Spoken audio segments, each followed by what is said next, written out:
The President's appointment and removal powers regarding the Chair of the Federal Reserve are crucial topics that significantly impact U.S. financial policy and economic stability.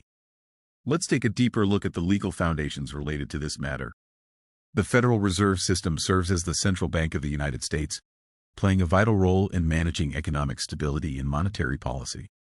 The Chair of the Federal Reserve represents the head of this system, and the processes of appointment and removal are essential for understanding the structure and function of the U.S. government. Regarding the President's appointment power, this is outlined in Article 2, Section 2 of the U.S. Constitution. This clause grants the President the authority to appoint public officials with the advice and consent of the Senate. The Chair of the Federal Reserve is one of these officials, and the President must carefully review the qualifications and experience of candidates before making an appointment. Typically, the Chair is someone with extensive experience in economics, finance, or related fields. For instance, in 2014, Janet Yellen was appointed as the Chair of the Federal Reserve. She was deemed suitable for the position due to her background as an economist and her prior experience as the Vice Chair of the Federal Reserve. Through such candidates, the President aims to reflect his economic policy direction. The Senate's approval is crucial in the appointment process of the Chair. The Senate holds hearings to question and review the candidate's qualifications and policy direction. During this process, senators assess whether the candidate respects the independence of the central bank and possesses the ability to implement monetary policy without political pressure.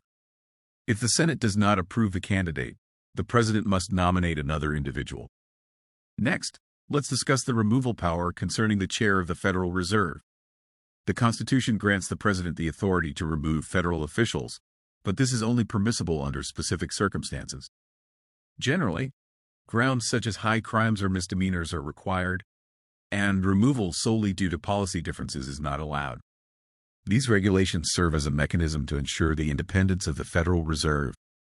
For example, in 1979, President Jimmy Carter attempted to remove Federal Reserve Chair William Miller, but the controversy arose because the reason was simply dissatisfaction with economic policy. Ultimately, Miller was not removed, reinforcing the principle that the Chair should be protected from political pressure. The independence of the Federal Reserve Chair is a critical element for the U.S. economy. An independent central bank is essential for maintaining long-term economic growth and price stability. If the central bank operates under political pressure, monetary policy may be distorted for short-term political gains, which could ultimately have negative effects on the economy. Finally, the processes of appointing and removing the Chair of the Federal Reserve carry significance beyond mere legal procedures.